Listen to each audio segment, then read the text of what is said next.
Hey guys, welcome back to the channel where this time we're going to be doing a bit of a Star Wars what if situation. We're going to be talking about what if Obi-Wan Kenobi was the chosen one and not Anakin Skywalker. And I think this opens the door for a lot of possibilities for the events of the Star Wars movies.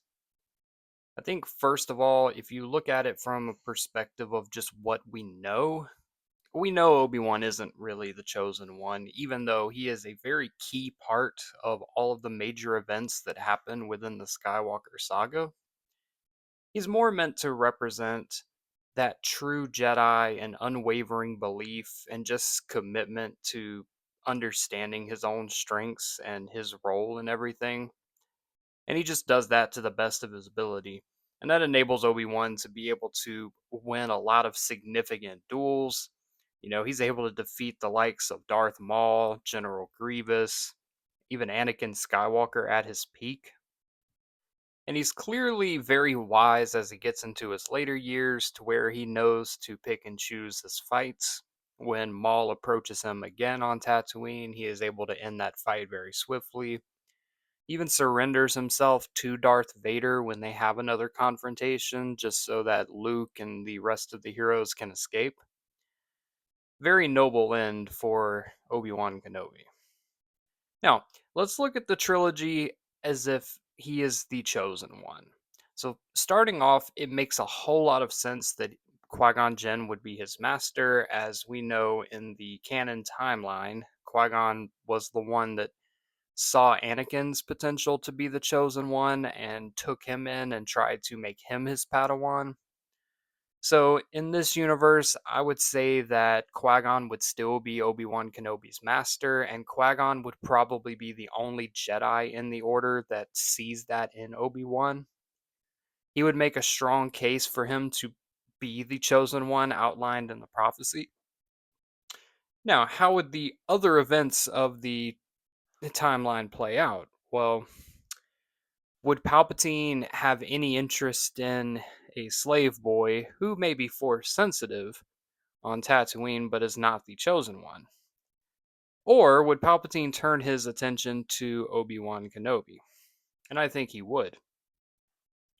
But the difference being that Obi-Wan is not as emotionally attached and unstable as Anakin Skywalker, therefore he would be much, much more difficult to manipulate. And I'm not sure that Palpatine would ever be able to successfully break Obi-Wan.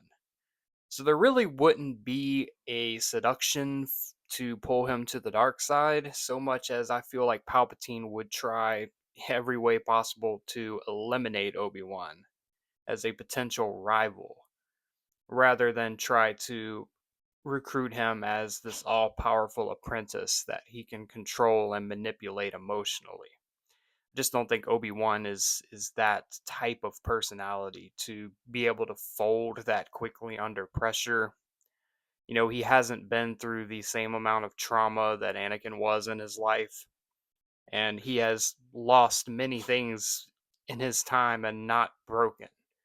His own personal motivations and psyche may take a hit, as we see in the post Revenge of the Sith era, like with the Kenobi series, where he just kind of becomes this broken man.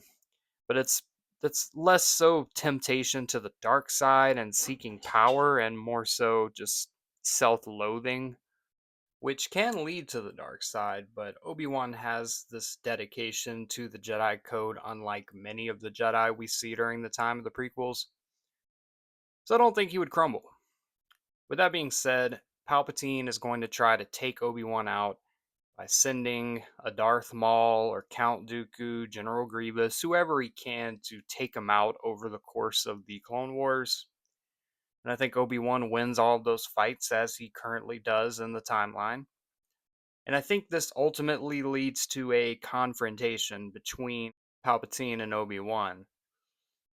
And that begs an interesting question because despite Obi-Wan's skill and his ability to use defense as an offense in a way, would he really stand a chance against the Emperor?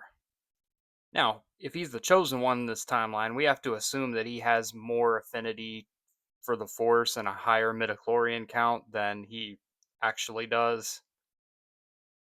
And I think if we elevate his ability and his skill in the Force, I think combined with his defensive tactics and his ability to remain very disciplined and emotionally balanced in combat, I think he would defeat the Emperor.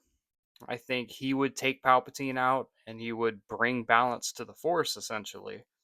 And the entire Anakin storyline with his children, Luke and Leia, that would never happen. That would never be a necessary part of the prophecy. It would more so just be Obi-Wan's time during the prequel trilogy, countering against Palpatine and Order 66 and his plan to take over the Republic, and that would pretty much be the end of it.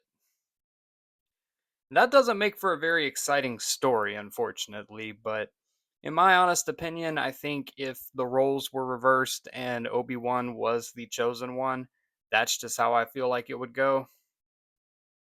There's other ways you could work Anakin in there as still being his apprentice and still being a part of the story, but it definitely wouldn't carry the same weight because there wouldn't be that immense pressure on him.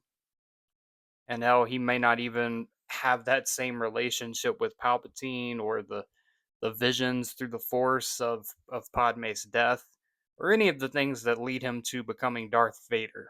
So yeah, that's gonna be it for this video. Just an interesting little what if I wanted to throw out there. Let me know what you think in the comments below. If you're not subscribed, hit that subscribe button so you don't miss out on any of our videos. And as always, may the force be with you. Now let's blow up that like button and go home.